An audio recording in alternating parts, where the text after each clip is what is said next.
something that Cole and I found fascinating. Obviously, Catholics, stereotypically are quite charitable. They're sort of known for that. The Smead family is also known for being very charitable, and charity is important to us here as a firm. So the poorest of the poor in Ireland, these people that were surviving off potatoes, they used some of their potatoes to give to others. Can you touch on that a little bit? Because you called it open-handedness, which is an interesting term to use. Yeah, I mean, the idea is so this is not year round, but in the harvest, right, especially in a good year, there is, if you are somebody who's even got a acre amount of potatoes, right, there are beggars who are even poorer than you who kind of walk around from farm to farm asking for potatoes. And it's considered... I mean, somewhere it seems to have been considered at least almost kind of sinful not to give, right? And certainly, even if you didn't consider it to be sinful not to give, it was certainly a really spectacular loss of face, right? It was seen as extraordinarily gauche if you were, counting out the potatoes that you gave to people who asked for them in harvest time, right? It was just an expectation that people would come with sacks and you would give them potatoes. And there was almost like a kind of standard, it was like 2 big handfuls was the standard amount that you would give to somebody who was begging. And a lot of people were begging who were at the kind of on the even lower on the people utterly landless who would have just been laborers. And so, but at the same time, right, there are definitely references in the archives to people stealing those potatoes back under cover of darkness, right? So it's not like it's both a real commitment to charity, but also it's associated with it's a cultural expectation, right? And it's also a cultural expectation that if somebody takes back their potatoes at night, that you're not going to confront them about it, right? It's just, there's a kind of doubledness to it where you're doing one thing.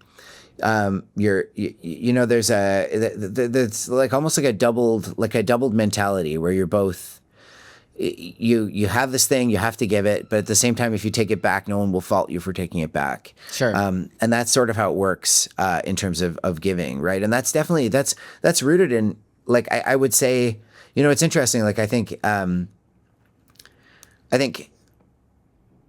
it's hard to say whether that flows from Catholicism. Maybe it does, maybe it doesn't. It's certainly unique to I don't know if it's even actually unique to Ireland, but it's like an economy of abundance, right, in the midst of scarcity. Okay. And you can see that in other kinds of crops. So one of the things that a piece that I found really, really generative for me in writing this book is the botanist and anthropologist Robin Wall Kimmerer has a book called The Serviceberry, about which is also called Saskatchewan, right? It's a tree. We actually, since the book has come out, we have one on our growing on our front lawn. It's native to Ontario, so you can kind of the city of Toronto will plant. So we have a serviceberry, and it produces huge quantities of berries.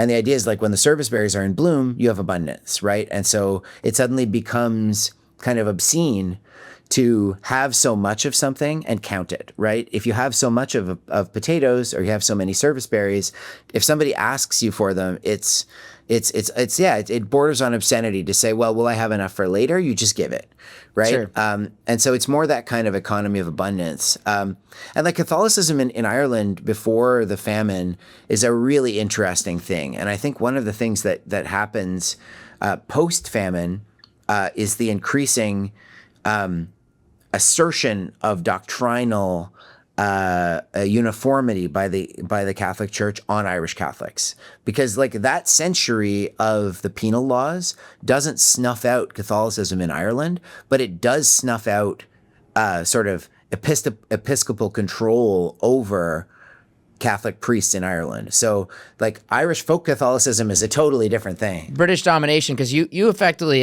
you don't make this absolutely, but you build the seeds of Irish independence in your book as one thing you kind of build on. The other thing, I want to pivot because you mentioned this just a second ago, but I want to come back to it. Blight came back from 1846 to 1847. And then, so as I'm reading this, I'm like, oh, it's everywhere. Everyone's affected. And then the reports, you report on all the divisions, and it was there were divisions that didn't have crop loss. It was I think the average was 30%, but there were certain divisions that just didn't show crop loss. Was that because the potato had already ruined a lot of crops to where they were so low? Or why I was mean, I think the it loss? was luck, right? Like Okay. it was just luck, right? It depended from season to season, right? Like eventually, right? Every single county in Ireland would have blight, but it was more or less severe depending on I think I have theories, right? I can't prove them, but there are, one of the things that is associated with poverty in Ireland is more intensive potato cropping. And so, in a poor, and generally the poorest counties in Ireland are in the southwest. Those are the kind of poorest parts of the country, and the west generally of Ireland. So in the west of Ireland, you have more potato fields that are right next to each other. So there's no kind of fire break, right? Because the actual organism, we haven't talked about it yet, but the actual organism that causes the disease that led to the collapse of the potato, which led to the potato famine or to the Great Famine, was an organism called Phytophthora infestans or P. infestans. And it's I'm glad a you're fungus. saying it. Yeah, I might not actually have pronounced it correctly. When we were doing the audiobook for Rot, I had to look up how it was pronounced. So I may actually have just kind of fallen back. It might be anyway. P. infestans, let's say. Yeah. And it's like a fungus. So it sporulates, right? So if you have a field, if there's prevailing winds, if you have two potato fields next to each other, it'll spread really quickly. So I guess one theory for why some parts of the country why generally the crop loss was less severe in places that were relatively wealthier. So there was plenty of blight for example, in the counties in Ulster. Yeah. But Ulster never really had quite as severe a had quite as severe a subsistence crisis as much of the rest of the South, especially the Southwest. And so that was in part because in Ulster, some people still grew oatmeal for subsistence, right? There's a part of northern Ulster that's called the oatmeal belt. And so in those places, right, then you have fields where maybe if a field is afflicted by blight, it spreads quickly in that potato field is ruined. Sure. But there's no way for the spores to spread to other fields. Sure. And so, in general, like the more intense, like that's one of the kind of especially, like in some ways, the blight was like struck a place that could not be more vulnerable to complete social collapse because of its, like this was a place where the poorer you were, the more potatoes you ate.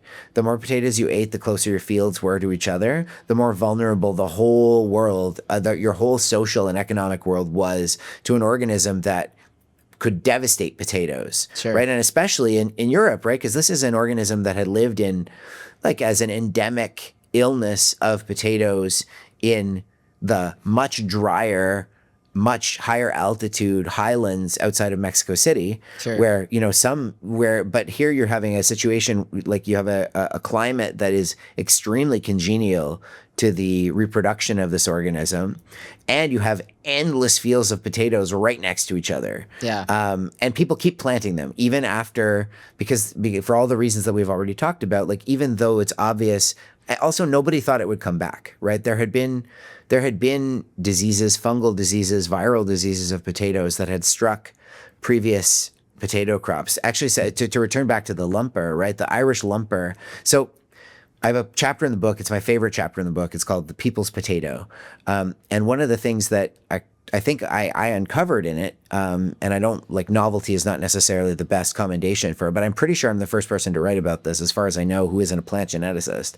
But, like, the lumper is just so, it sounds so perfect, right? The Irish poor who ate their lumpers, right? But then the lumper has all of these kind of legends about it, legends that are repeated in one of the sources that I used very extensively for the book, which are Irish folklore records, something called the Schools Collection, which was the Irish Free State in the 1930s, basically asked school kids to interview their grandparents and other elders and write down all kinds of folk stories as a kind of like works progress, sort of Depression era kind social of, yeah. history. Yep.